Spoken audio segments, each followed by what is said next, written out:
tardes, estimados amigos. Muchas gracias por estar aquí. La Comisión de Aduanas, Comercio Exterior e Inversiones del capítulo Ecuador de la Cámara de Comercio Internacional y la Cámara de Comercio de Quito les dan la bienvenida y les agradecen por haberse conectado a este webinar en el cual nos vamos a informar mejor sobre los contratos de compraventa internacional. Esta última es una figura cada vez más común, puesto que es la forma que tienen las empresas para internacionalizarse y operar por todo el mundo. Antes de empezar, quiero agradecer a nuestro aliado estratégico CBS Network Ecuador por los acercamientos con el conferencista de primera línea que presentamos hoy, también al International Trade Center y a Sotomonte Abogados. Un pequeño lapsus. Perdón, estimados amigos. Nos habíamos quedado en que agradecíamos al International Trade Center y a Sotomonte Abogados, que es la firma en la que trabaja nuestro speaker. Entre otros temas, vamos a conocer el objeto del contrato de compraventa internacional, las etapas involucradas en este tipo de contrato y asimismo vamos a ver otros aspectos relacionados a esto, cuáles son los compromisos de las partes, por ejemplo, ¿sí? Y ya no voy a decir más porque para eso está nuestro speaker, que es Maximiliano Rodríguez, experto en contratación internacional, a quien quiero agradecer mucho por aportarnos con su experiencia esta tarde. Antes de cederle la palabra, lo voy a presentar. Maximiliano Rodríguez Fernández es un abogado con amplia experiencia en la asesoría legal de sociedades comerciales y personas naturales en negocios y litigios a nivel local e internacional. Igualmente se ha desempeñado como miembro de junta directiva de importantes empresas en los sectores de la construcción, minería y logística. Es graduado de la Universidad Externado de Colombia con especialización en Derecho Financiero y Bursátil de la misma universidad y maestría en Derecho Comercial Internacional de la Universidad de Londres, Queen Mary and Westfield College. Actualmente es candidato a doctor de la Universidad Externado de Colombia. Maximiliano se ha desempeñado como abogado de la Subdirección Jurídica de la Dirección Distrital de Impuestos de Bogotá. Es abogado en el área de Derecho de la Competencia en la Superintendencia de Industria y Comercio y consultor de la firma San Clemente Fernández y Hernández, Sociedad Anónima. También fue abogado asociado de Prieto y Carrizosa, Sociedad Anónima, y socio de la firma Rodríguez y Mejía Abogados. Actualmente es socio de la firma Sotomonte Abogados y profesor del área de Derecho Comercial y Contratación Internacional en la Facultad de Derecho de la Universidad Externado de Colombia, en donde además adelanta diversas investigaciones relacionadas con el derecho comercial internacional. Como nos explicó al comienzo nuestro amigo Roberto, sus micrófonos han sido silenciados justamente para no interrumpir a nuestro expositor. Háganos llegar sus inquietudes, comentarios, preguntas al chat que tenemos habilitado en esta plataforma y al final de la exposición de Maximiliano vamos a leer esas preguntas para resolver sus inquietudes. Muchísimas gracias por estar aquí. Contamos con una magnífica audiencia, así que ya no perdamos más tiempo y le doy paso a Maximiliano. Doctora Maldonado, muchísimas gracias. Muchas gracias también a Roberto Rosales, querido amigo con quien ya hemos realizado varias actividades. Obviamente doy las gracias a ICC Ecuador, al International Trade Center y a CBS por la amable invitación y por permitirme estar con ustedes acá la noche de hoy. Bien, el día de hoy vamos a hacer una conferencia, vamos a hablar de los contratos de compraventa internacional de mercaderías. Si ustedes me permiten, voy a presentar. Voy a poner una diapositiva. ¿Me confirmas, Roberto, por favor, si la estás viendo ya? Sí, se está mirando, todo en orden, estimado Maximiliano. Perfecto, mil gracias. Bien, vamos a hablar de los contratos de compraventa internacional de mercaderías desde una perspectiva general. Y de una u otra forma, como una charla introductoria, vamos a hacer un poco referencia, aquí tengo el plan, a los, primero, obviamente, a la internacionalidad del contrato, cuáles son las normas aplicables a la compraventa internacional, cuáles son los aspectos que regulan particularmente los Incoterms, cuáles no regulan, cuáles son los efectos sobre las normas de compraventa. Vamos a hacer unas referencias a las obligaciones de vendedor y comprador, a los efectos del incumplimiento y tendremos obviamente unas consideraciones finales en donde tendremos también la oportunidad de resolver las preguntas que el público quiera realizar o formular. Bien. Como primera medida, lo primero que debemos tener claro es cuándo estamos frente a un contrato de compraventa internacional de mercaderías. Y en este punto, lo primero que tenemos que aclarar es que no existe un instrumento internacional, particularmente el caso de los Incoterms o de la Convención de Viena de 1980, en donde se defina de manera clara y expresa cuándo estamos frente a un contrato de compraventa y además cuándo ese contrato es internacional. Como regla general, la discusión acerca del alcance del contrato, el objeto del contrato, la definición misma del contrato, no ha sido un tema que ha podido ser solucionado por los legisladores internacionales, ni siquiera tampoco llevado al campo de la internacionalidad.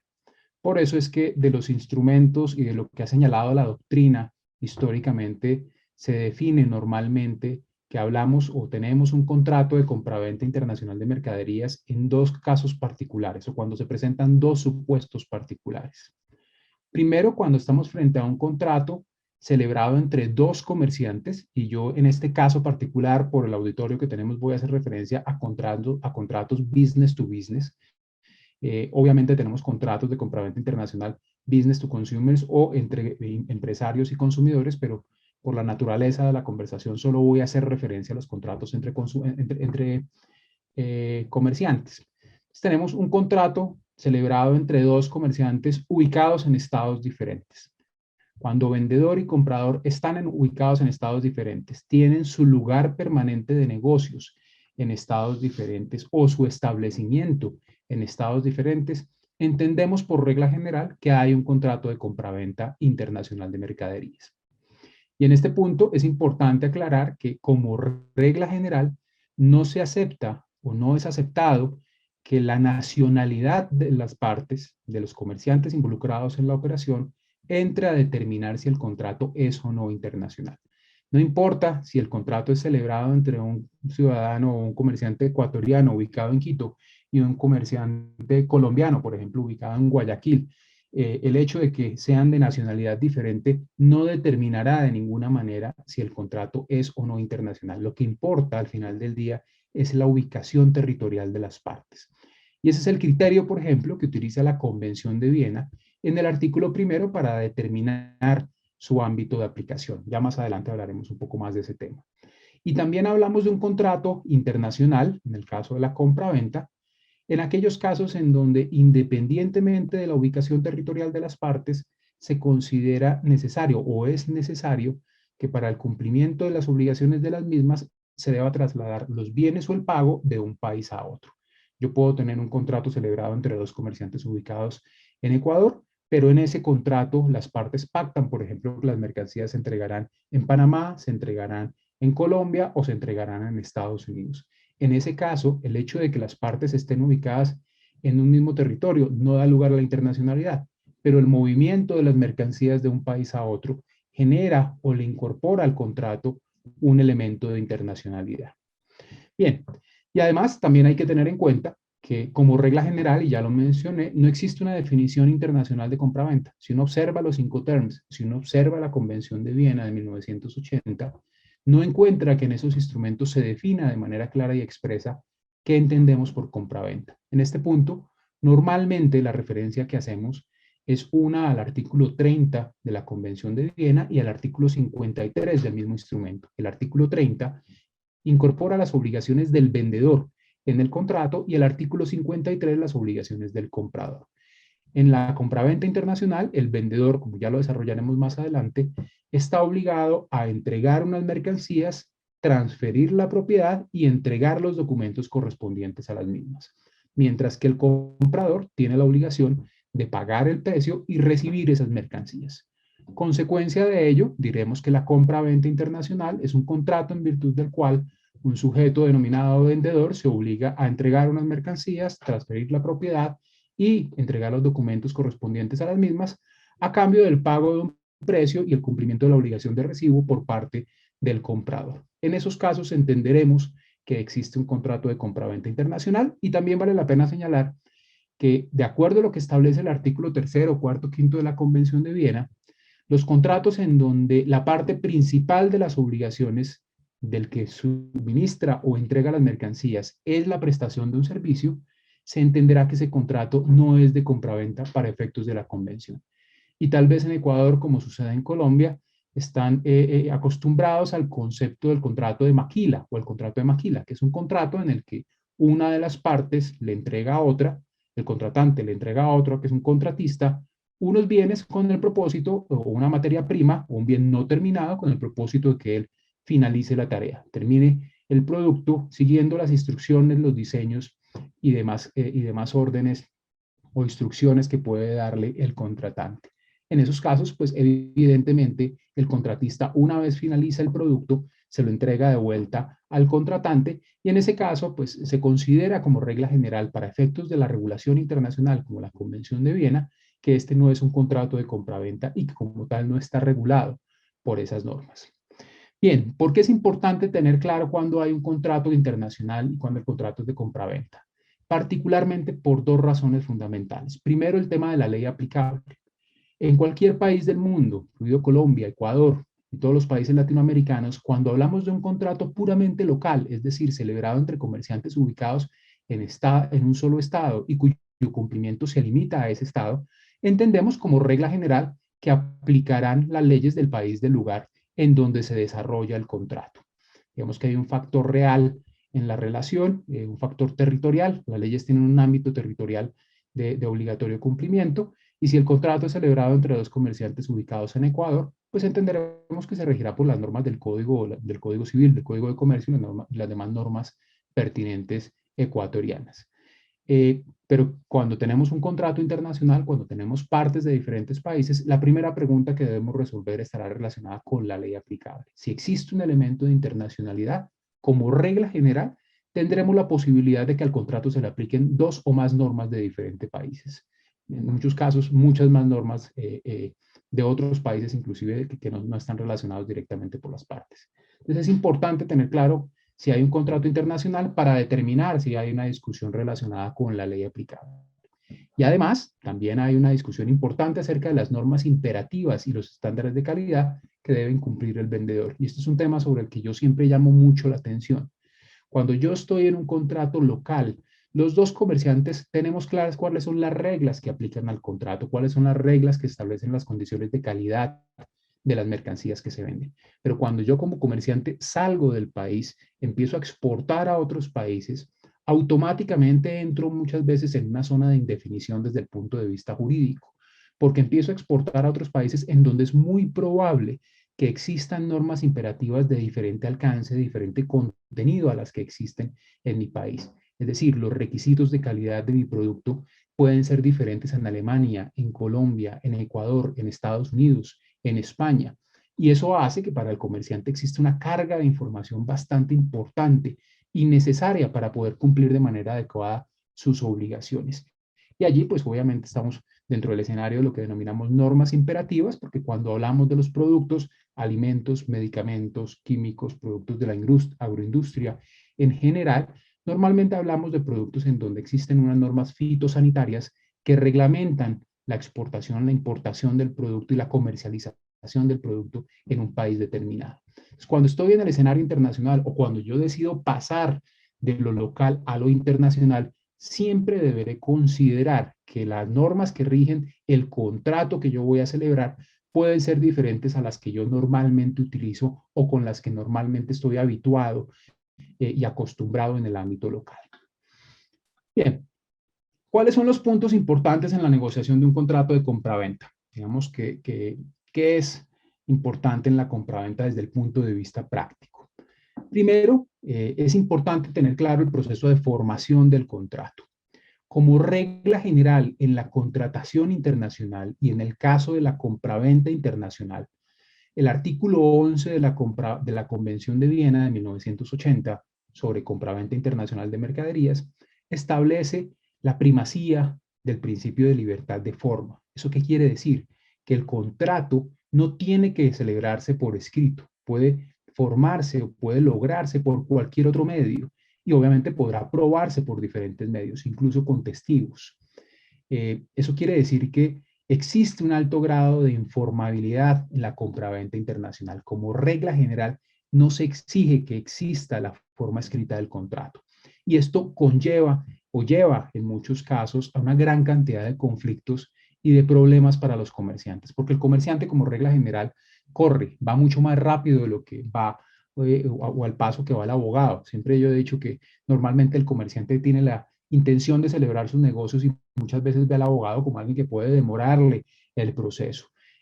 Tal vez el 90% de las compraventas mundiales o de las mercancías que se venden a nivel mundial, no tenemos la participación de un abogado, porque el comerciante va muy rápido. Levanto el teléfono, llamo a Estados Unidos, ofrezco un producto, unas flores, un banano, un carbón, un petróleo, digo cuál es el producto, digo cuál es el precio y al otro lado del mundo me dicen acepto y yo ya tengo contrato.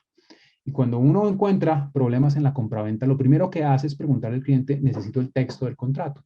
Y en la gran mayoría de casos, el cliente dice, no tengo el texto escrito. Tengo tal vez un correo electrónico en donde yo envié los términos y condiciones y por ahí hay otros correos de la contraparte en donde pareciera que me aceptan la oferta que yo he realizado.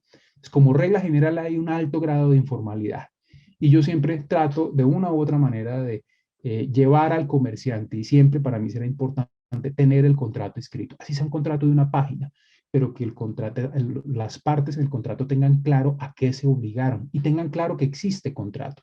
En muchos casos, aunque no lo crean, las discusiones en la compraventa internacional se reducen a si hubo o no contrato. Muchas veces el comerciante llega preocupado porque no le llegaron las mercancías, porque no se las entregaron, mientras que el vendedor está pensando tal vez en decir simplemente aquí no hubo contrato porque nunca firmé un documento escrito. Entonces hay que tener en cuenta que es importante tener el contrato escrito de una u otra forma con el propósito de mitigar el riesgo de poder probar o no probar ese contrato. Y un punto importante para ustedes en Ecuador, que también es muy importante para nosotros en Colombia, el principal socio comercial, o mejor, no el principal, pero China se está volviendo uno de los principales socios comerciales de nuestros países. Cuando China incorporó al ordenamiento jurídico la Convención de Viena de 1980, hizo una reserva en el sentido de señalar que el artículo 11, que establece el principio de libertad de forma que ya les mencioné, no aplica. Y como tal, para la China, los contratos de compraventa sí deberán probarse por escrito. En el caso de la China, se entiende que es una norma de orden público. Es decir, que un juez chino no aceptará un contrato de compraventa o no validará, en términos prácticos, un contrato de compraventa en donde no existe la forma escrita o en donde las partes no han elevado a la forma escrita el instrumento. Y esto hay que tenerlo en cuenta porque, como lo mencionó, la China se ha convertido en un socio comercial importante en nuestros países. Otro punto importante, la transferencia de la propiedad, ya lo veremos más adelante. Los instrumentos internacionales, la Convención de Viena, los Incoterms, no regulan lo concerniente a la transferencia de la propiedad. Eso lo regula el derecho local. Pero muchas veces el derecho local regula de manera diferente el contrato. Si yo tengo un contrato celebrado entre un comerciante ecuatoriano y un comerciante ubicado en Colombia, un comerciante ubicado en Estados Unidos o en Inglaterra, peor, tendré un contrato en donde la transferencia de la propiedad se regula de una manera en Ecuador, otra en Colombia, otra en Inglaterra, otra en Estados Unidos. Es por eso que también se llama la atención sobre la necesidad de que en el contrato se señale de manera expresa en qué momento las partes entienden que se ha hecho la transferencia de la propiedad. Muchas de nuestras legislaciones normalmente incorporan la posibilidad de que las partes señalen en el contrato o estipulen en el contrato una cláusula de reserva de la propiedad, es decir, una cláusula en donde el vendedor se reserva la propiedad de las mercancías hasta tanto el comprador no pague el precio de las mismas. Es importante tener desde el contrato mismo claridad en ese punto. Otro punto importante, y sobre todo para el comprador, dejar claras cuáles son las normas imperativas que van a afectar directa o indirectamente el cumplimiento de las obligaciones de vendedor y de comprador. En muchos casos, el vendedor no sabe cuáles son las normas imperativas del país del vendedor o del país al cual van a llegar o arribar finalmente las mercancías. Hay muchos contratos de compra-venta que son adquiridas por una persona que tiene como propósito distribuirlas en varios países, como sucede normalmente con las grandes superficies. Entonces, es un contrato en donde el vendedor sabe que las mercancías tienen un destino, pero no tiene ni idea cuáles son las normas de orden público que pueden afectar la operación misma. Y cuando digo afectar, particularmente están relacionadas esas normas con las características, la calidad de las mercancías, con los requisitos fitosanitarios y con las licencias y los permisos además. Entonces, en el contrato es importante procurar incorporar de manera expresa las normas existentes, que el comprador le informe previamente al vendedor acerca de la existencia de esas normas. Y si yo soy vendedor, también debería hacer el mismo ejercicio.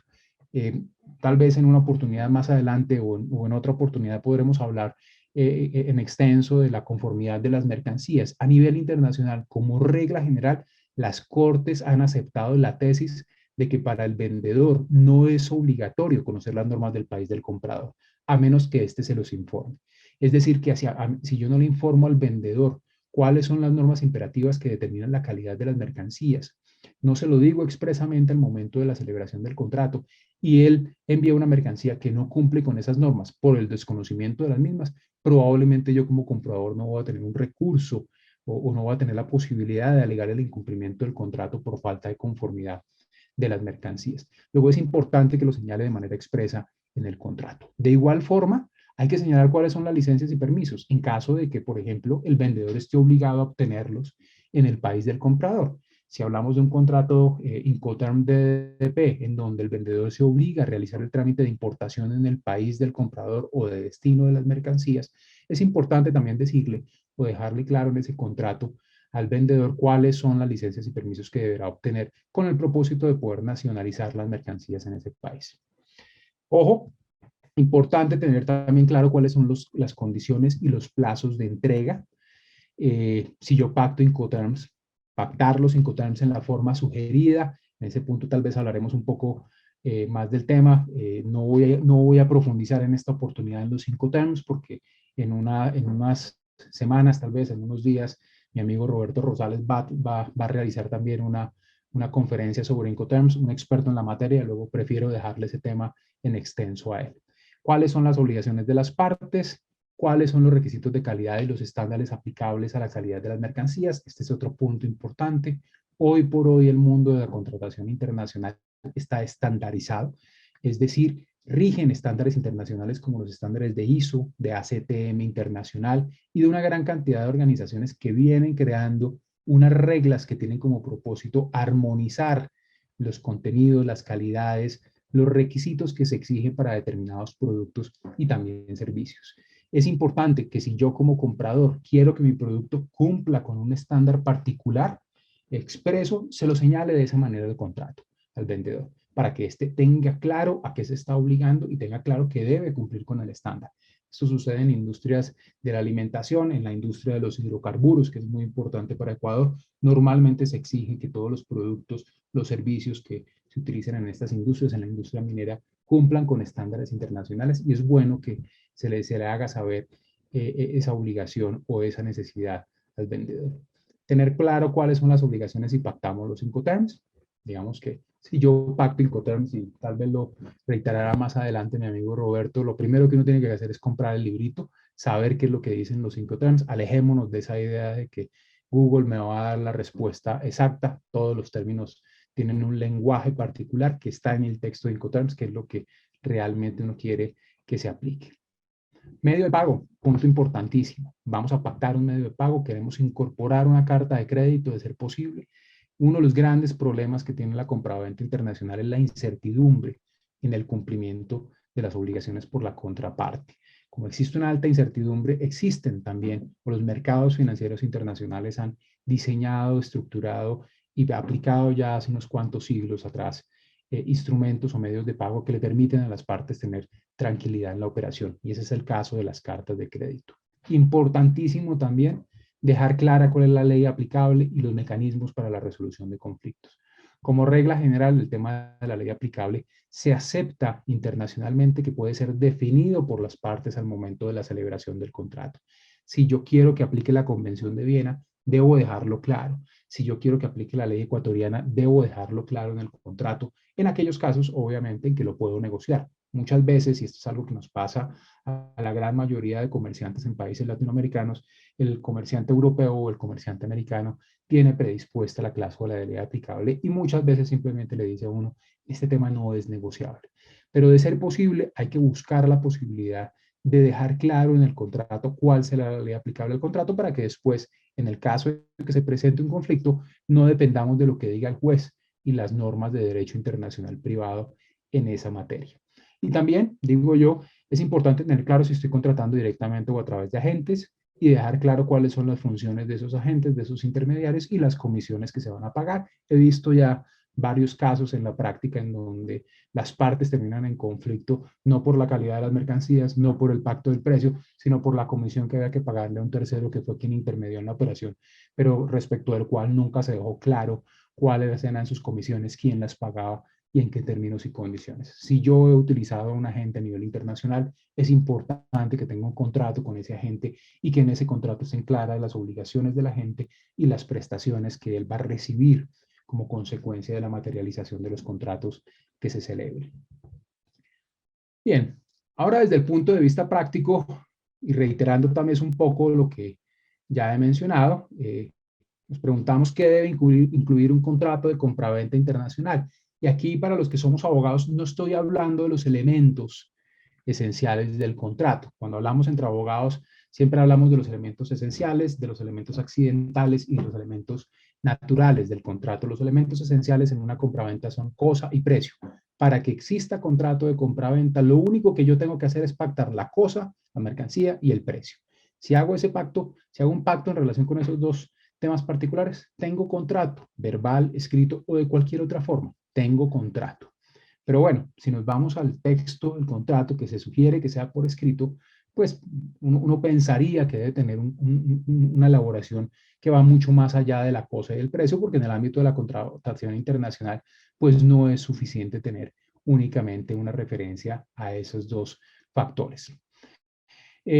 Una descripción clara de los productos, obviamente indicando la cantidad y la calidad, como ya lo he mencionado, los requisitos de calidad deben ser señalados, cuáles son las normas imperativas que aplican a los productos, a su proceso de licenciamiento, de la autorización para que el producto pueda ser nacionalizado, importado o exportado de cualquier otro país. Lo mismo debe agregarse en relación con el empaque, el etiquetado y el marcado. Sabemos que en el caso de productos, alimentos, medicamentos, es muy importante cumplir con unas normas fitosanitarias que nos dicen cómo debe estar empacado, cómo se debe etiquetar, cómo se debe marcar el producto.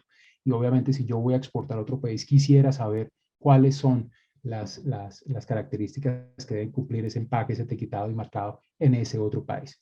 El precio hay que dejarlo claramente estipulado y aquí pues uno dirá, obviamente que tiene que haber un pacto con el precio, pero hay que tener en cuenta que en el campo de la contratación internacional no es extraño encontrar contratos de compraventa sin precio. Y allí muchos abogados me dirán, pero no puede existir un contrato de compraventa sin precio porque le falta uno de los elementos esenciales.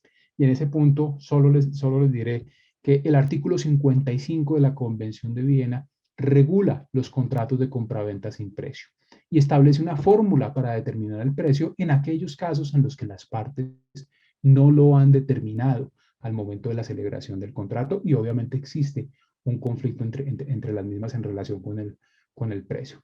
Luego, mejor tener claramente identificado el precio de las mercancías. ¿Cuáles son los términos y condiciones de entrega? Hay que dejarlo claro. Hay que utilizar el Incoterm, ya lo he dicho, pero lo reitero una y mil veces, hay que utilizarlo en la forma sugerida por la CCI.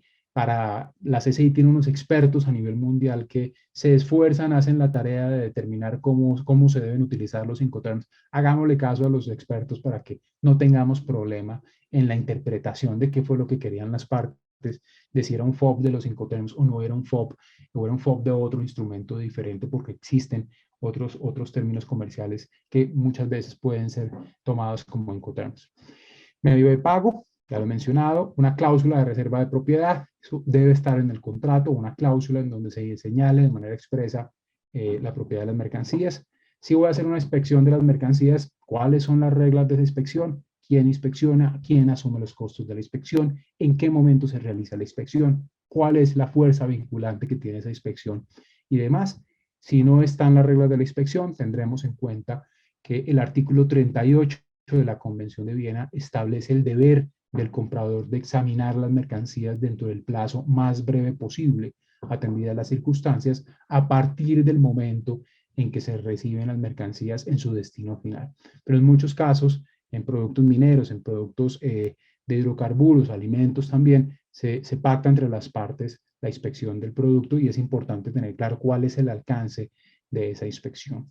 El término de garantía del producto, hay que dejarlo claro, porque la legislación internacional normalmente habla de un término de garantía de 2 años. Artículo 39, numeral segundo de la Convención de Viena, regula lo concerniente a la garantía del producto y le da una garantía de 2 años, y obviamente tenemos que considerar que la garantía de 2 años vista por allá en el año 1980, cuando se discutió la Convención de Viena, cuando se aprobó la Convención de Viena, hoy por hoy los términos de garantía son totalmente diferentes, hablamos de garantía de 6 meses, de 1 año, y también una previsión en ese punto. Yo no estoy hablando del término de garantía que se le ofrece al consumidor final.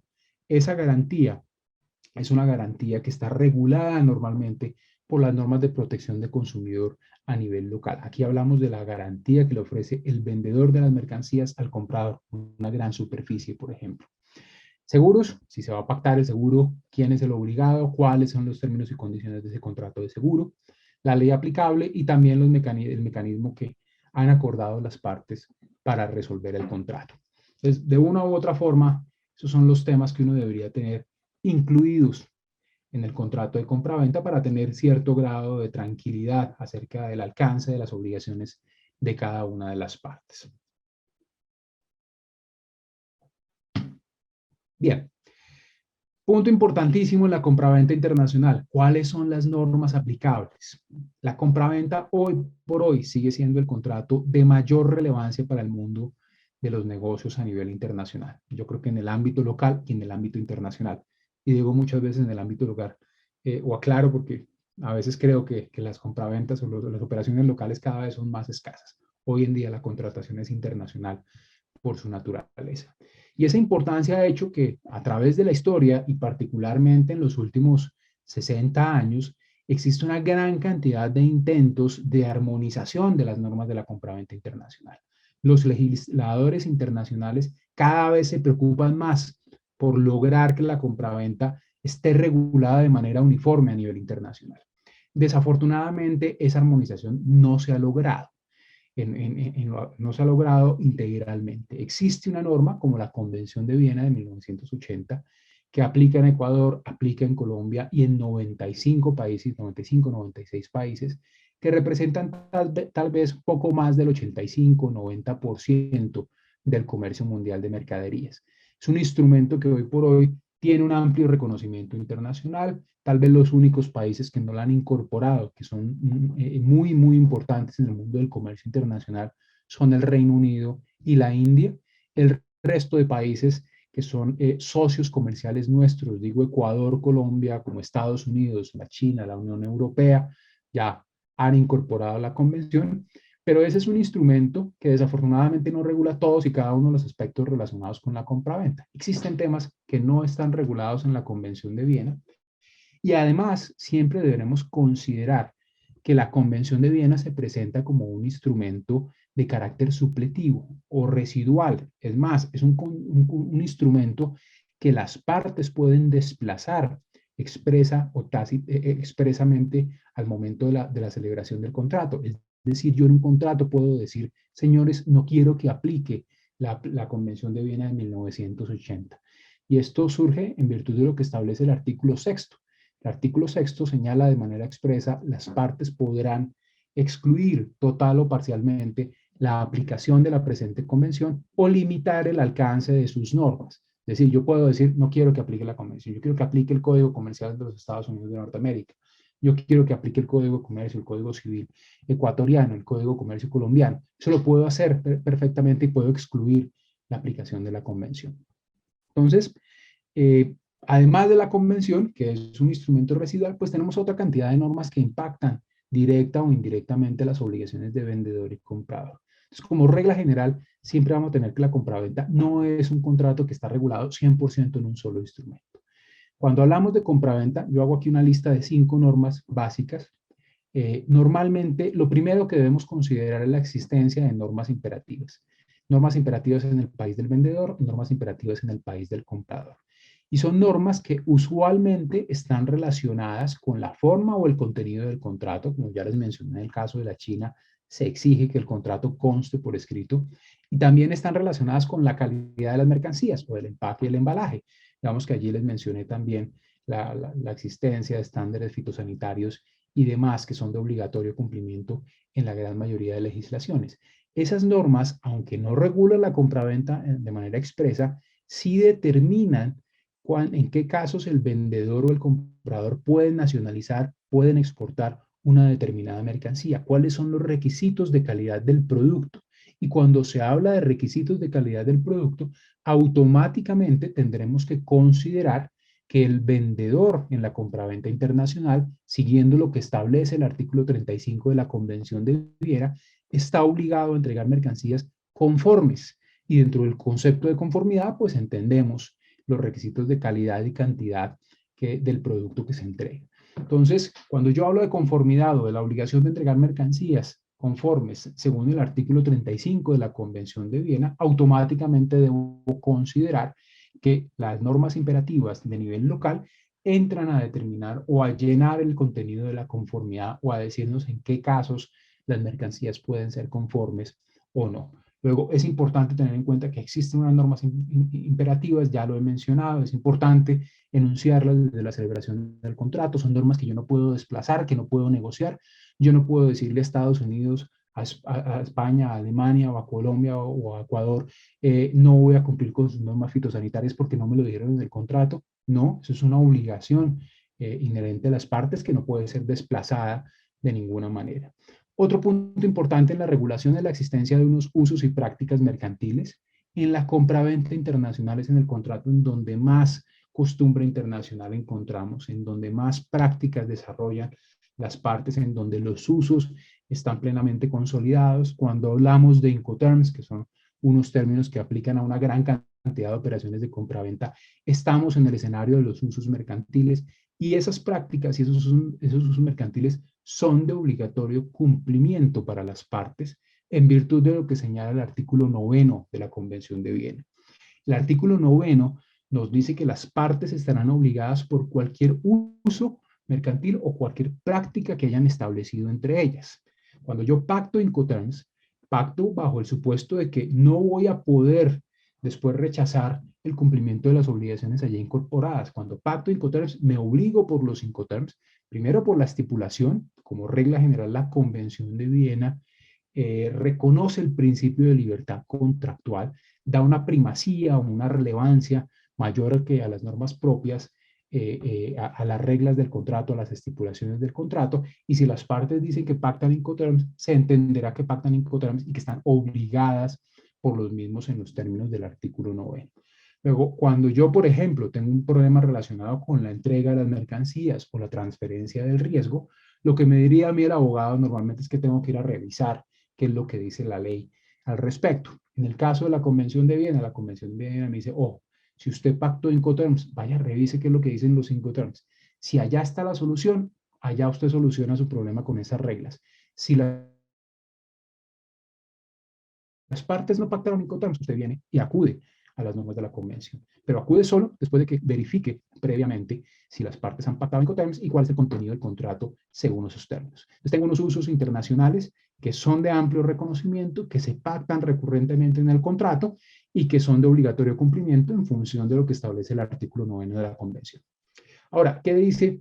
¿Qué pactan los Incoterms? Rápidamente, son términos de entrega donde se me establecen cuáles son las obligaciones del vendedor, cuáles son las obligaciones del comprador, particularmente la obligación de entrega, transporte, seguro, en dos términos específicos, realización de trámites de aduana para la exportación, para la importación, la obtención de licencias, acreditaciones de seguridad y demás, y costos. Son las obligaciones que se determinan o se pactan en los Incoterms, pero simplemente se hacen desde el punto de vista o desde un punto de vista enunciativo. Los Incoterms señalan el vendedor entregará la mercancía.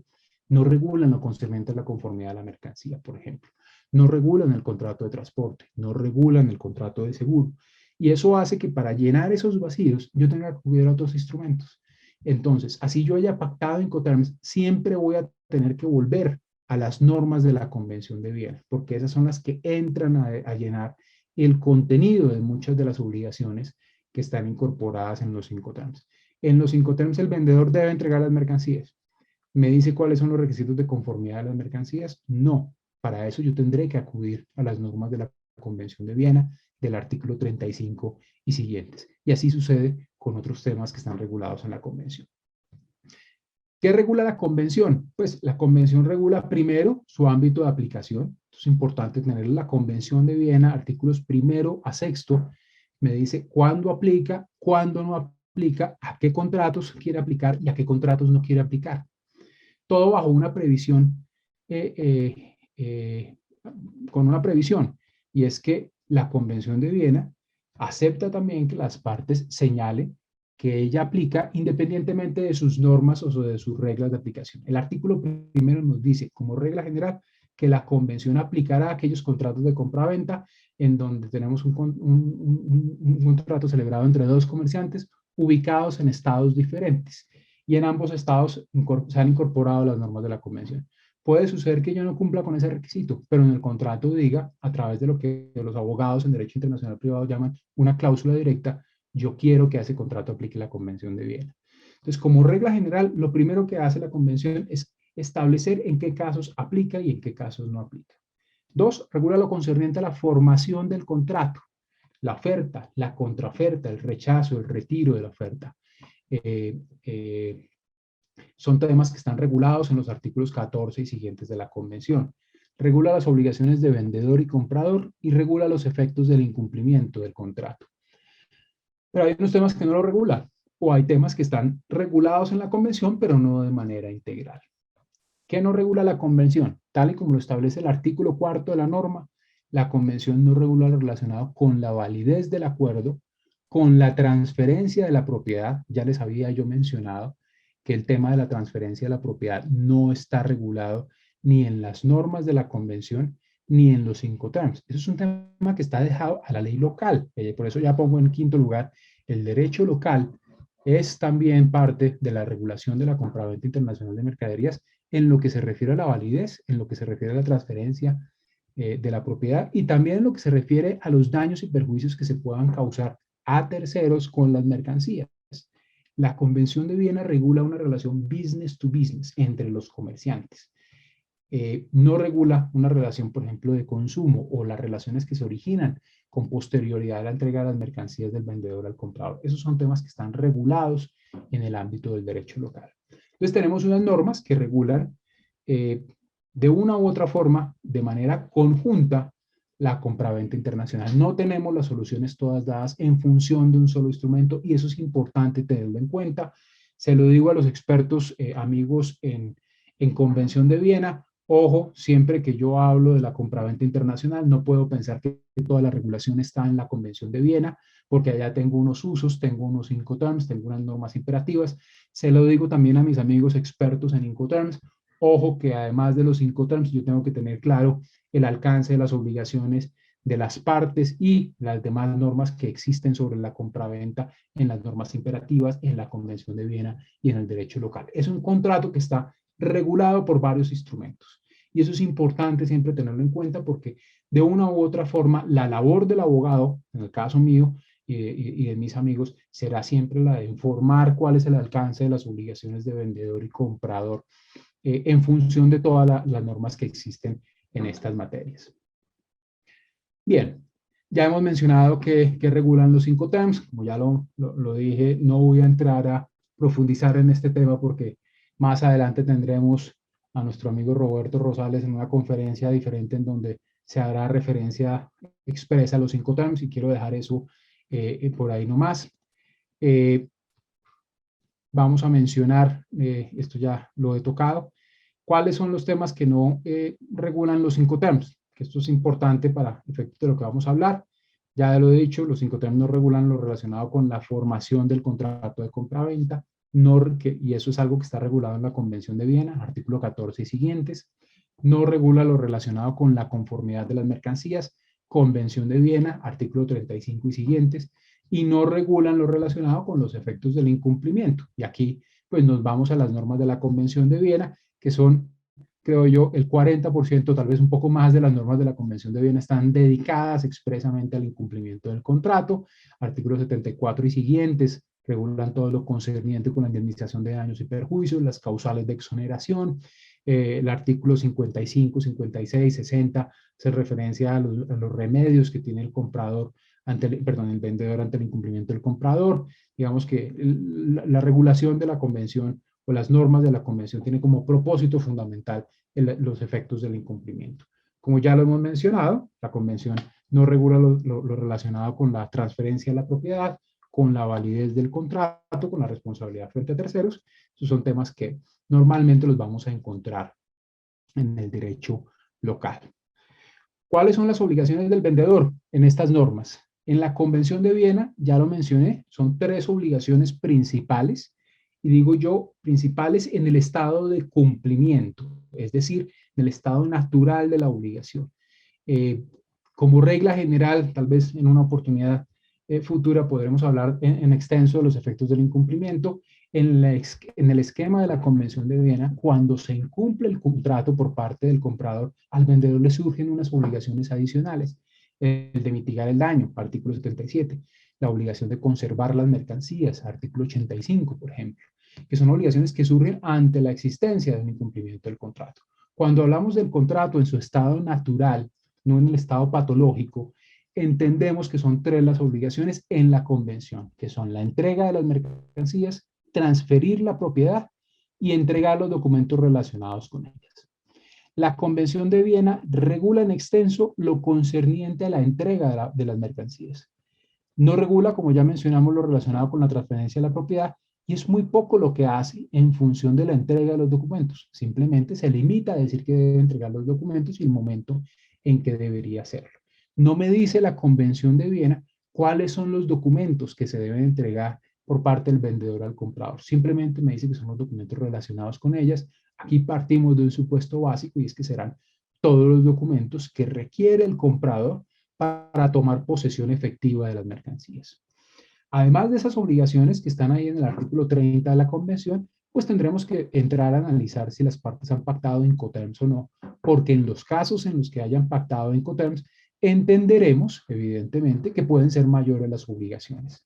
Si hablamos de un término de EDP, por ejemplo, que es un término en el que el vendedor se obliga a entregar las mercancías poniéndolas a disposición, listas para la descarga del comprador en el lugar de destino final, pues estaremos en un término en donde el vendedor se obliga a entregar las mercancías, pero eso significa transportarlas hasta el lugar de destino final. Supongamos llevarlas Quito-Guayaquil, Guayaquil-Los Ángeles, Nueva York, es decir, pagar todo el trayecto de transporte, contratar y pagarlo, realizar los trámites de aduana tanto para la exportación como para la importación y asumir los costos relacionados con toda la operación logística hasta el punto de destino final. Es decir, además de estas 3 obligaciones, se agregan una cantidad de obligaciones que están previstas en los Incoterms. Si yo pacto Incoterms, ojo, no estoy pactando únicamente un término de entrega. Muchas personas creen que cuando pactan Incoterms, lo que están haciendo es dejando claro en qué momento se entregan las mercancías, cuál es el punto de entrega y transferencia del riesgo. No. Además de hacer eso, estoy también pactando, incorporando nuevas obligaciones en el contrato, y esto es importante tenerlo en claro porque evidentemente al pactar Incoterms estoy incorporando mayores costos logísticos a mi operación. Si yo soy un vendedor que entrega EDP, estoy entregando la mercancía puesta en destino final, y eso tiene unos costos y unos riesgos desde el punto de vista logístico superiores a aquellos que pueden estar regulados en la Convención de Viena. La Convención de Viena, para que lo tengamos claro, regula un contrato de compraventa puro y simple, en donde no hay transporte, no hay seguro, no hay importación, no hay exportación. Esos son temas que la Convención de Viena ni siquiera mencionó, no reguló dentro de su esquema normativo. Esos son temas que regulan las partes en el contrato, ya sea directamente o pactando Incoterms en el mismo. Bien, en lo que se refiere a la transferencia de la propiedad, lo voy a mencionar porque me parece importante. Ya hemos dicho que la Convención de Viena no lo regula, artículo 4, los Incoterms tampoco. Simplemente el artículo 30 de la Convención de Viena le dice al vendedor, usted tiene que transferir la propiedad del vendedor al comprador. No me dice más, no me dice cómo se transfiere la propiedad, eso es algo que se deja al derecho local. En la mayoría de legislaciones se acepta que las partes pueden acordar el momento en que se entiende la transferencia de la propiedad, o en su defecto el pacto de reserva de dominio. En el caso colombiano es el artículo 750 del Código Civil, 952, 954 del Código de Comercio. En Ecuador El 356 del Código de Comercio acepta el pacto de reserva de dominio de la venta de cosas muebles a plazos. Luego está autorizado que las partes incorporen al contrato una estipulación en el sentido de limitar la transferencia de la propiedad al pago de la obligación, al pago de las mercancías por parte del comprador. Pero digamos que como regla general, el problema no se genera cuando las partes lo dicen. Si las partes lo dicen, el juez normalmente va a aceptar esa previsión. El problema se da cuando las partes no dicen nada, porque si las partes no dicen nada, lo primero que tendremos que entrar a discutir es cuál es la ley aplicable al contrato. Y aquí entraremos en el ámbito de lo que los expertos en contratación internacional llaman el derecho internacional privado. El derecho internacional privado debemos entenderlo como el conjunto de reglas que establece las fórmulas para determinar cuál es la ley aplicable al contrato internacional. Y estoy dando una definición bastante simple, bastante limitada y únicamente llevada al tema que estamos hablando de derecho internacional privado. Entonces, en cada país existe una norma de conflicto que le dice al juez cuál es la ley que debe aplicar a un contrato o a una relación jurídica determinada. ¿Ok? En el caso de la compraventa internacional, entendemos que la ley aplicable al contrato será la ley que determinará cuál es la transferencia, cuál es el momento en que se produce la transferencia de la propiedad. Si yo soy un comerciante ecuatoriano que celebra un contrato de compraventa con un comerciante inglés, por ejemplo, y me obligo a entregar las mercancías FOB Guayaquil, estaré en el escenario de un contrato en donde probablemente se señale que la ley aplicable al contrato será la ley ecuatoriana, porque como regla general entendemos que la ley aplicable se derivará del lugar de entrega de las mercancías. Si yo entrego las mercancías en Guayaquil puestas a bordo de un buque en el puerto correspondiente, entenderemos que la ley aplicable al correspondiente contrato será la ley ecuatoriana. Y en Ecuador, remitiéndonos a lo que señala el artículo 700 del Código Civil, pues entendemos que la transferencia se produce, entre otros, permitiendo la aprehensión material del bien o poniéndola a disposición del comprador. Luego, tendremos claro cuál es el lugar de transferencia de la propiedad. Pero ojo, si yo en ese mismo contrato entre el comerciante ecuatoriano y el comerciante inglés señalo que voy a entregar las mercancías DDP, es decir, que entregarle las mercancías en el lugar de destino final, en Londres, Inglaterra, podría llegar a la conclusión de que la ley aplicable será la ley inglesa. ¿Por qué? Porque se entregaron las mercancías en Londres, luego será la ley inglesa la que aplica al contrato. Y resulta que la ley inglesa, la ley de compraventa inglesa de 1979, en la tercera parte, regla 17 y 18, señala que si las partes no han dicho nada, o primero dice que será lo acordado por las partes, y si las partes no dicen nada, se entenderá que la mercancía, que la propiedad sobre la mercancía se transfiere al momento de la celebración del contrato. Un momento totalmente diferente al que tiene previsto la ley ecuatoriana. Por eso es que uno siempre llama la atención sobre el hecho de que las partes en el contrato deberían dejar claro el momento de transferencia de la propiedad para efectos de no tener el riesgo que puede generar la multiplicidad de normas a nivel internacional. Entonces, ojo, este es un tema bien importante. Como regla general, en la gran mayoría de legislaciones, debo decirlo, se acepta que las partes incorporen en el contrato las reglas sobre transferencia de la propiedad o una cláusula de reserva de dominio.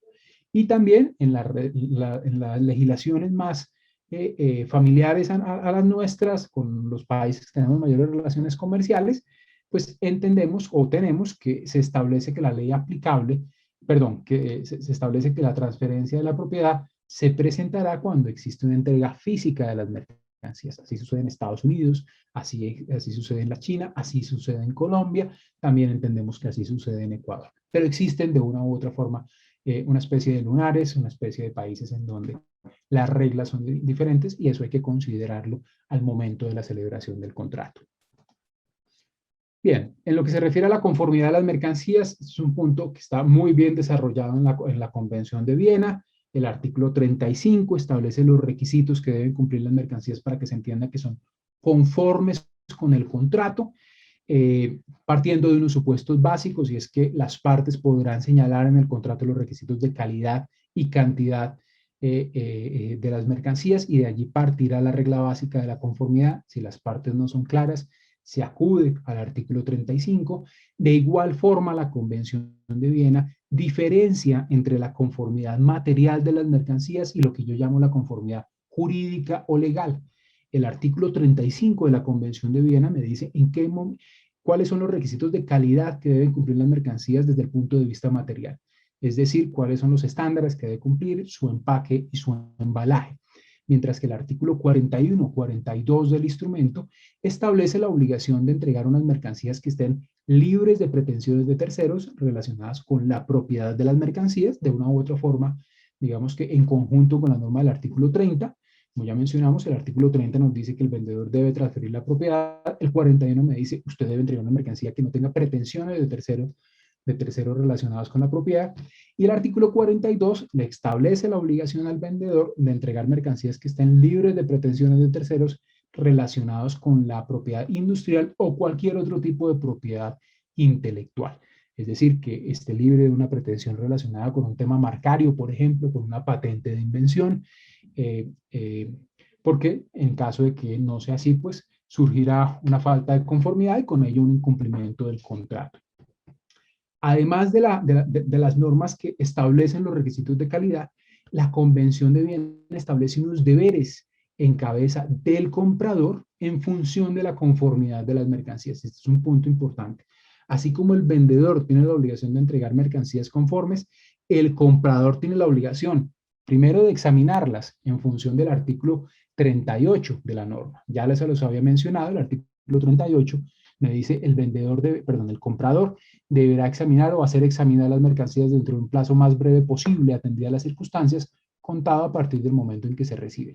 Es una norma que tiene como propósito fundamental evitar ese proceso de bodegaje que en muchos casos adelanta un comprador de las mercancías, las recibe, las manda para una bodega, no las verifica y de una u otra manera deja al vendedor en un estado de indefensión, en un estado de indecisión, porque no sabe si cumplió o no, si lo que mandó era lo que efectivamente el comprador quería. Por eso la norma dice, ojo señor comprador, yo necesito que usted examine las mercancías para determinar si son o no conformes, para que en el evento de que no sean conformes, el vendedor tenga la posibilidad de subsanar su falta de conformidad dentro de un plazo razonable.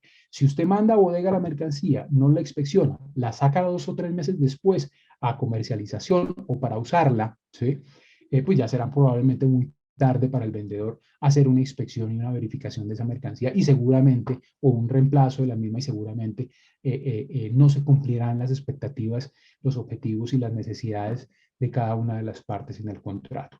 Y además de eso, el artículo 39 me dice, ojo, señor comprador, si usted detecta que la mercancía no es conforme, debe notificarlo y debe hacerlo dentro de un plazo razonable. Este es un punto importantísimo en la compraventa internacional. El comprador que recibe mercancías que no son conformes tiene el deber, la obligación de notificar la falta de conformidad dentro de un plazo razonable, so pena de perder el derecho a reclamar. Yo no puedo, en el ámbito de la compraventa internacional, recibir una mercancía, ver o determinar que no es conforme y quedarme callado y salir a alegar por ahí 3 meses después. No, si yo no notifico en los términos del artículo 39 de la Convención de Viena, pierdo el derecho a reclamar. Existe una gran cantidad de sentencias y cuando digo una gran cantidad, más de 1000 sentencias registradas en bases de datos internacionales en las que se analiza el artículo 39 y en donde casi siempre se llega a la conclusión de, señor comprador, usted tiene toda la razón, las mercancías no eran conformes, pero usted no notificó en los términos del artículo 39, luego no tiene derecho a reclamar por esa falta de conformidad de las mercancías. Entonces es importante tener en cuenta que la norma del artículo 39 me obliga a notificar la falta de conformidad material y la norma también del artículo 43, que no lo había mencionado antes, me obliga, establece la obligación de notificar la falta de conformidad legal o jurídica. Entonces tengo allí unas normas importantes que regulan el tema de la falta de conformidad y que siempre es importante considerar al momento de la celebración del contrato. ¿Cuáles son las obligaciones del comprador? Pues ya lo hemos mencionado, las obligaciones son pagar el precio y obviamente recibir las mercancías. Y este es un punto que está tomando mucha importancia en la actualidad como consecuencia de la crisis que estamos viviendo desde el punto de vista logístico y de containers. el comprador en un contrato FOB, que es el que se usa predominantemente en nuestra región, o por lo menos en la China, tiene la obligación de recibir las mercancías. Eso significa la obligación de nominar el transporte, contratar el transporte marítimo y ponerlo a disposición para que el vendedor pueda cargar las mercancías. Si yo no encuentro el transporte, si yo no nomino el buque, o el buque me quita el cupo, o pierdo el cupo en el buque, no puedo recibir las mercancías y como consecuencia de ello estoy incumpliendo el contrato y como consecuencia de ello seré responsable por los daños y perjuicios y además seré responsable por la pérdida o deterioro de las mercancías. Es importante considerar que la obligación del comprador no se reduce solo a pagar el precio, sino también a recibir efectivamente. Porque en aquellos casos en los que no se reciben los términos y condiciones señalados en el contrato, automáticamente se presenta una transferencia del riesgo del vendedor al comprador, lo que significa que yo como comprador asumo el riesgo de las mercancías que no tengo en mi poder y que seguramente no lo voy a poder tener dentro de un corto plazo. Entonces, es importante tener claro eso. También es importante tener claro que en el escenario de la convención, el no pago de las mercancías dentro del plazo señalado en el contrato origina automáticamente el derecho que tiene el vendedor a exigir el pago de intereses. No me señala la convención qué intereses, qué tasa de interés, simplemente me dice cuáles son los intereses que se van a cobrar, el valor o el porcentaje o el monto de esos intereses será determinado en función del derecho local. Y ya para finalizar, la Convención de Viena incorpora unas reglas bastante sofisticadas, y digo sofisticadas porque son unas reglas que han servido en las últimas 4 décadas como modelo para la modernización de todos los derechos de contratos a nivel local.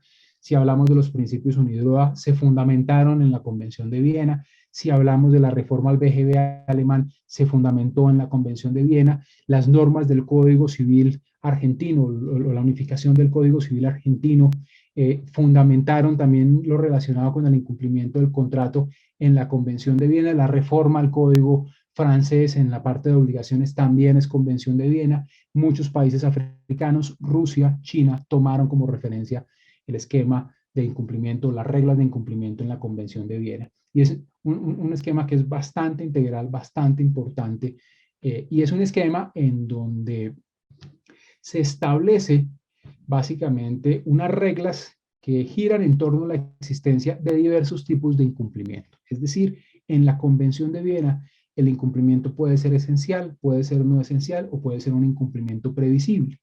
El incumplimiento esencial es un incumplimiento que me hace perder el interés en la ejecución del contrato. El no esencial es uno que es incumplimiento, pero que me permite de una u otra manera seguir con las expectativas del mismo. Y el previsible es un incumplimiento anticipado, que no se ha presentado, pero que yo puedo anticipar en los términos del artículo 71, 72 y 73 de la Convención. Entonces es un esquema normativo en donde yo tengo 3 tipos de incumplimiento y en función de cada incumplimiento tengo unos remedios o unos derechos para la víctima del mismo. Entonces, si yo tengo un incumplimiento esencial del contrato, por ejemplo, artículo 25, la Convención de Viena me dice, usted puede resolver de plano, porque si pierde el interés en el contrato, no sirve de ninguna manera o no tiene razón de ser continuar adelante con la relación jurídico-negocial. Entonces, lo importante aquí es que existen 3 tipos de incumplimiento y en función de cada incumplimiento existen unos remedios. Con un punto importante también, quien califica el incumplimiento es la víctima del mismo. En la Convención de Viena, la calificación del incumplimiento y los remedios que se derivan del mismo será dada por la víctima del incumplimiento. Esa calificación, es decir, si yo en un contrato, por ejemplo, digo que la contraparte incurrió en incumplimiento esencial y procedo a resolver el contrato, y aquí vale la pena mencionar que la resolución se puede presentar en los términos del artículo 26 de la norma, es decir, notificándole a la contraparte podrá, ante un juez después, alegar que yo declaré de manera indebida la resolución del contrato porque no había un incumplimiento esencial. Pero digamos que aquí lo importante es que yo como víctima del incumplimiento puedo calificar su gravedad y puedo determinar cuál es el remedio que voy a aplicar. Ojo, si el contrato no me ha regulado ese tema de manera específica. Si el contrato incorpora una regulación, tengo que acudir a lo que establecen las normas en el mismo. Todo bajo un principio que es parte de una extensión de la libertad contractual, que es el favor contractus, que es de una u otra manera la necesidad de mantener viva la relación jurídico-negocial, de poder seguir adelante en la medida de lo posible, en la medida de que los intereses, las necesidades de las partes se mantengan intactas o perduren con motivo de la celebración y ejecución del mismo.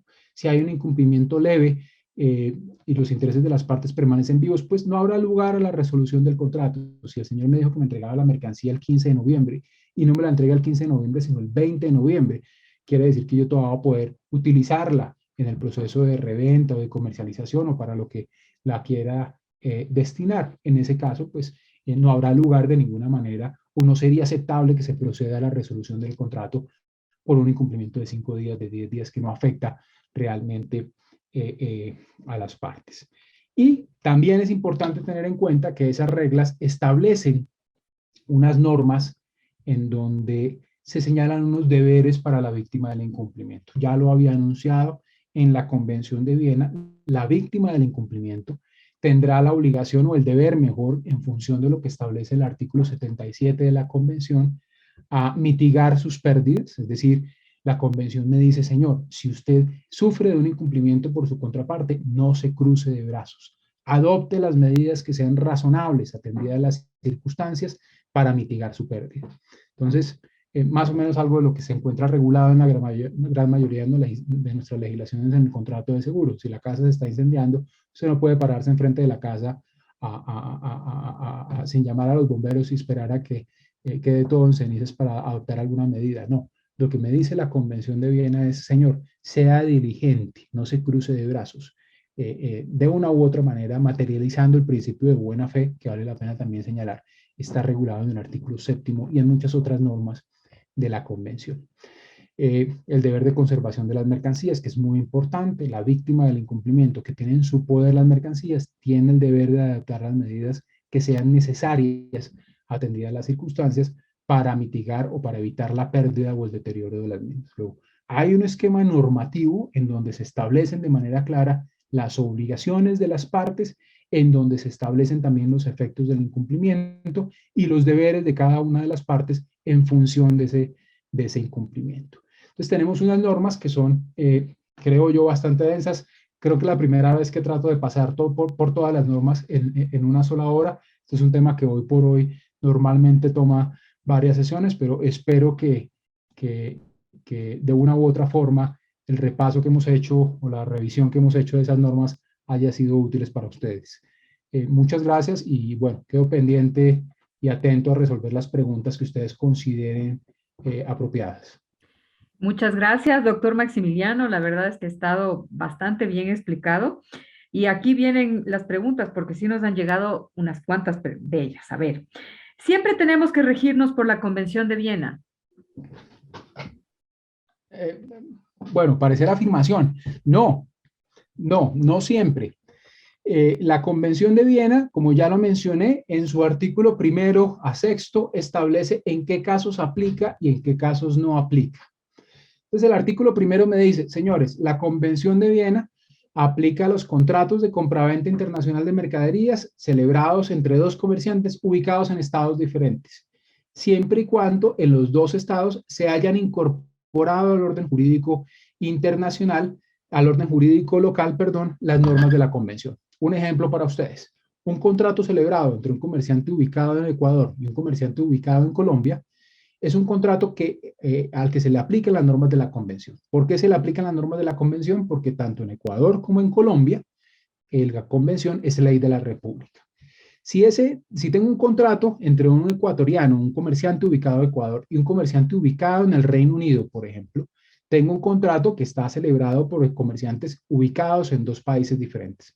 Pero ojo, a ese contrato no le aplica la Convención de Viena porque en Inglaterra no se ha incorporado al orden jurídico interno de la Convención de Viena. Luego, aquí para señalarlo, lo mismo sucedería con Panamá, por ejemplo, un contrato celebrado entre un comerciante ubicado en Ecuador y otro en Panamá, no sería un contrato que se rige por las normas de la Convención, porque en Panamá no se ha incorporado a la Convención de Viena en principio. Luego, el artículo 1, numeral 1, literal A y B, señalan en qué casos se entiende que aplique la Convención, con una previsión. Yo puedo decir, no quiero que aplique la Convención. ¿Okay? Sucede muchísimo en los mercados de commodities mineros, por ejemplo.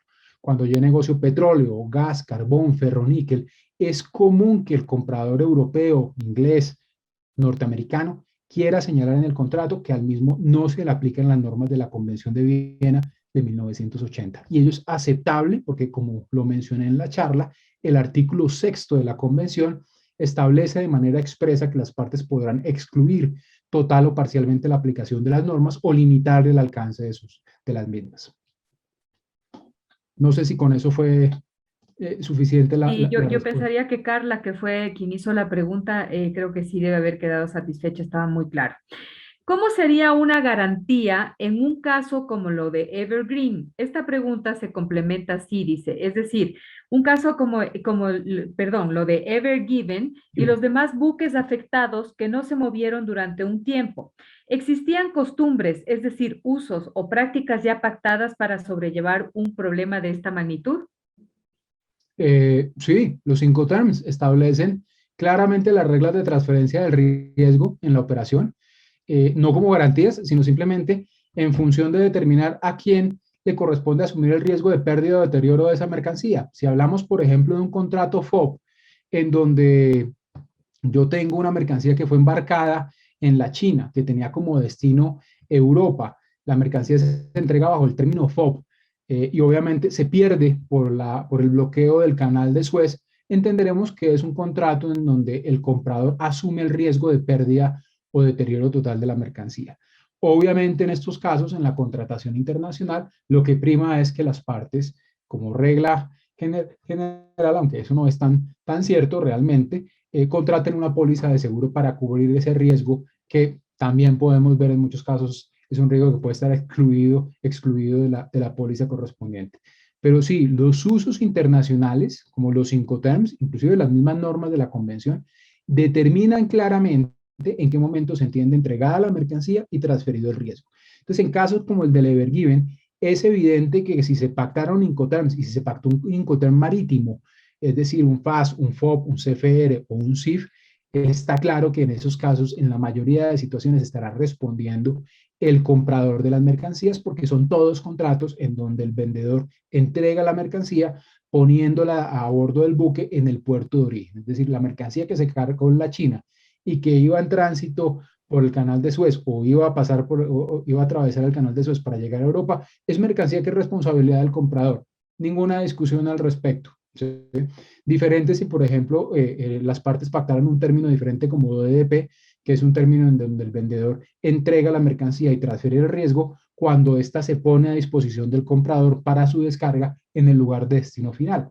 Si la mercancía tenía como destino Inglaterra, Londres, Inglaterra, pues se entenderá que solo se entregaba cuando se pusiera lista para la descarga en la bodega del comprador en Inglaterra. Luego el riesgo era por cuenta del vendedor. Digamos que allí la discusión realmente en el caso del Evergiven va a estar más relacionada con la existencia o no de una causal de exención de responsabilidad bajo el artículo 79 de la Convención de Viena, pero solo para aquellos contratos en los que el vendedor aún no había entregado las mercancías. Ahora, y también en aquellos casos en los que el comprador no las había podido recibir como consecuencia del represamiento de motonaves y de containers en el canal de Suez. Si yo tenía una mercancía, por ejemplo, en la China o en Europa esperando a ser recogida y el buque está bloqueado en el canal de Suez, pues allí podría existir una causal de exoneración de responsabilidad en los términos del artículo 79 de la Convención. Muchas gracias. Vi que uno de nuestros amigos conectados levantó la mano, pero le vamos a pedir que por favor escriba ahí la pregunta. Me parece que era Carlos Alfredo Martínez.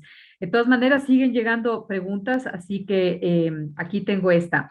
En el actual contexto de la crisis generada por el incremento desmedido de los fletes internacionales, ¿cuán importante se vuelve y qué cláusulas deberían ser prioritarias considerar en la estructuración de un contrato de compraventa internacional? Bien. Punto importante, tal vez no lo discutimos en una charla que tuvimos esta mañana desde esta perspectiva, pero desde el punto de vista práctico, hoy que es relevante. Primero, si yo contrato la compra de un producto y tengo claro ya desde el punto de vista operativo en qué momento debo recibir la mercancía, debería prever la celebración del contrato de transporte digamos que al mismo tiempo del contrato de compraventa, o no, tal vez no la celebración del contrato de transporte, pero sí debería tener garantizado el cupo en el transporte correspondiente. Hoy lo que se está viendo como consecuencia de la crisis es que no hay disponibilidad de transporte, no hay cupo. En el caso colombiano ya se están presentando muchos casos en donde básicamente se le notifica al vendedor o al comprador que no hay el cupo suficiente para recibir la mercancía, ponerla a bordo del buque y para realizar el transporte de la misma. Luego, un punto importante es tener claro si yo tengo la capacidad logística para recibir esa mercancía o para llevarla al punto de destino final. Si soy el vendedor y me estoy obligando al transporte y a la logística internacional, debería desde el momento de la celebración del contrato prever la capacidad que tengo desde el punto de vista logístico para llevarla a destino final. Si yo no tengo certeza acerca de eso, es mejor que me abstenga de celebrar el contrato, porque hoy por hoy, quien celebra un contrato de compraventa a sabiendas de la crisis y no tiene prevista la logística, seguramente no estará cubierto por la cláusula de exención de responsabilidad del artículo 79 de la Convención de Viena. Es decir, será responsable por el incumplimiento del contrato, porque uno de los requisitos que exige el artículo 79 es que el hecho sea imprevisible. Y hoy por hoy, esto ya no es imprevisible. Ya todos sabemos que estamos en medio de una crisis logística internacional, ya sabemos cuáles son los efectos y cuáles son las situaciones que se pueden generar al respecto. Punto importante también, el establecimiento del precio, lo mencionaba esta mañana nuestro amigo Juan Diego. Ojalá tener claramente discriminados en el contrato de compraventa el precio de las mercancías, distinguiendo el precio en sí mismo considerado con el costo logístico inherente a su transporte, y si es posible dejar unas cláusulas de variación de precio en donde yo como vendedor, como vendedor, si me estoy obligando a transportar las mercancías, tenga la posibilidad de trasladar total o parcialmente al comprador el mayor costo que voy a asumir en el transporte marítimo internacional. Hoy por hoy tenemos incrementos de hasta el 500, 600% en los fletes marítimos internacionales, y esta es una obligación que tendría que asumir, digamos que en el caso que estoy dando, el vendedor, y que seguramente no le va a dar lugar de ninguna manera para alegar lo que muchos ya están señalando a nivel internacional puede ser un hardship, pero realmente no creo yo que estaríamos en esa figura, en la teoría de la imprevisión o de la excesiva onerosidad. Hoy por hoy eso es un costo que debería asumir el vendedor. Entonces, si el vendedor se está obligando a poner la mercancía en un punto de destino final y sabemos que va a existir una variación importante en los costos de los fletes, es importante tener la posibilidad de que en el contrato se le traslade parte de esos costos al comprador. En cuanto a la entrega de las mercancías, en el auge de la pandemia hubo muchos retrasos en la entrega por temas de transporte internacional. ¿Quién asume la responsabilidad y los costos que generaron esas demoras? Uy, respuesta complicadísima. Nos podemos demorar aquí 5 días con nuestro amigo Roberto hablando de cada uno de los términos. No podemos demorarnos tanto. Primera reflexión al respecto. Lo primero que tengo que determinar es si pacté o no Incoterms. ¿Sí? Si yo pacté Incoterms, cada uno de los términos me va a decir en qué momento entrego y en qué momento transfiero riesgo y cuáles son los costos que asumo. ¿Sí? Entonces tendré que irme al libro y determinar en caso por caso si pacté FOB, si pacté CFR, si pacté CIF, si pacté XWorks, en cada uno de esos términos, en qué momento transferir el riesgo de la mercancía y con ello cuáles son los costos que debo asumir en la operación y los sobrecostos, quién los va a asumir. La solución la encontramos allí en los Incoterms. Si no pacté Incoterms, me voy a las normas de la Convención de Viena, artículo 31 y artículo 67, que son los que me establecen el momento de entrega de las mercancías en la Convención de Viena y el momento de transferencia del riesgo. Entonces, es una pregunta que desde el punto de vista práctico da para todo un modelo, pues, y variedad de casos. Bueno, seguro que sí se quedan todavía muchas inquietudes por resolver, pero bueno, a lo mejor tenemos la oportunidad de contar con el doctor Maximiliano Rodríguez en una próxima oportunidad. Yo ya le extiendo una invitación para, a través de, además que Roberto sea mi contacto para tenerlo de nuevo aquí en nuestra programación. La verdad es que me encantaría que sigamos profundizando estos temas. La verdad es que, bueno, en honor al tiempo ya no podemos extendernos mucho más, pero sí quiero extenderle un agradecimiento por la excelente presentación que nos ha hecho. Asimismo, quiero agradecer a los amigos que se han conectado, que todavía sigue siendo una magnífica audiencia. Hace tiempo que no teníamos ya una audiencia así de grande Debe ser por el tema definitivamente y por el ponente también, que ha estado estupendo. Quería anunciar a nuestros amigos que todavía siguen aquí que lo que hemos escuchado ahora se puede complementar con una formación que nuestro amigo Roberto Rosales va a dar el 20 de noviembre, que es sobre los mitos y verdades de los Incoterms 2020. Así que quiero cederle la palabra a Roberto para que nos cuente un poquito más de esto, que además es una formación que viene con un descuento muy especial para los que se han conectado. Van a poder acceder a ella con el costo de afiliado a la ICC. Así que, Robertito, cuéntanos. Y perdón, doctor Rodríguez, que nos hayamos tomado este espacio para hacer este anuncio, pero No, y todos yo, tenemos que apoyarnos. si Hay que me ser permite, colaborativos. la doctora, antes, primero agradecerles, obviamente, por la amable invitación, pedirles excusa un poco por la carrera, pero este es un tema que, no sé, acabo de dictar una capacitación en mi universidad, en el externado en Colombia. Roberto estuvo conmigo y fueron 8 sesiones completas, cada una de más de 2 horas, en las que abordamos los temas de manera detallada. Aquí, pues, les ruego que me entiendan que en una hora es un poco complejo abarcarlos todos de manera profunda, pero muchísimas gracias por la invitación y estamos siempre prestos a colaborar. Para mí es un gusto estar en Ecuador. Ojalá lo pueda hacer de manera presencial la próxima vez y siempre un gusto estar con ustedes. Muchas gracias. El doctor es muy modesto porque la verdad es que él domina el tema. Para poder sintetizar todo eso en este espacio tan chiquito, uno se queda, la verdad, impresionado. Es excelente. Bueno, ahora sí, conozcamos un poquito más de esta formación de los mitos y verdades de los Incoterms 2020, Robertito. Cuéntanos. Gracias, estimada Rebequita. Bueno, primero que nada, agradecerte, Maximiliano, por la generosidad de todo lo que nos has compartido. Realmente es grato contar con un profesional de tan alto nivel en Latinoamérica, no solo en Colombia, porque casualmente recuerdo que cuando estábamos revisando el otro tema con el curso de Colombia, te compartí el código de comercio y ahora ya estás al día también con los artículos de Ecuador y eso es impresionante y es muy chévere. Solo les vamos a robar un minutito, sí, justamente un complemento a estas actividades organizadas por el Comité Nacional de ICC Ecuador. Queremos hablar sobre los mitos y verdades sobre los Incoterms. Se habla mucho del tema, pero no de manera oficial. Hay muchos cursos en el medio, pero una de las cosas importantes, indicar que la Cámara de Comercio de Quito es la representante de la Cámara de Comercio Internacional, capítulo Ecuador, y obviamente buscamos alinearnos a la versión oficial de las reglas Incoterms. Como Maximiliano lo explicó, es muy importante conocer estos aspectos, su alcance, y creo que luego de 2 años de la vigencia de la versión 2020, es necesario hacer un recordatorio, refrescar una ampliación y una revisión de cómo se están aplicando en la práctica y obviamente las consecuencias de no aplicarlo correctamente. El evento va a ser el 20 de noviembre, justamente estamos, como decía mi estimada Rebe, con un precio especial para afiliados, les dejo el enlace para todos ahí, y bueno, la grabación también estará en el canal de YouTube de CBS Network de Ecuador, que también se los pasé, y estamos a las órdenes. Agradecerte, reitero, estimado Maximiliano, por el aporte, y a ti, estimada Rebe, por el apoyo también logístico y la moderación.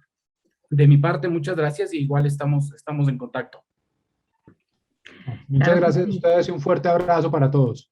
Gracias, Muchas doctor gracias. Maximiliano Rodríguez. Ha sido un honor tenerlo aquí en nuestra plataforma y en nuestro espacio de eventos de la Cámara de Comercio de Quito. Y ya le digo, a través de Roberto ya lo vamos a estar ahí presionando para que nos ayude con algún otro tema. Gracias a Honor los nace. Muchas amigos gracias. y que todos tengan una excelente noche. Gracias, Robertito, también por tu aporte maravilloso y por siempre apoyarnos, porque tú siempre estás ahí para proponernos temas interesantes también y conseguirnos speakers de este nivel único. Con el Muchas mayor de los gracias. gustos, mi estimada Gracias. Rebe. Una buena noche a todos. Gracias, Maximiliano. Hasta Gracias, luego. Rebequita. Hasta luego. Abrazo. Chao, chao. Un gusto. Bien. Luego. Gracias.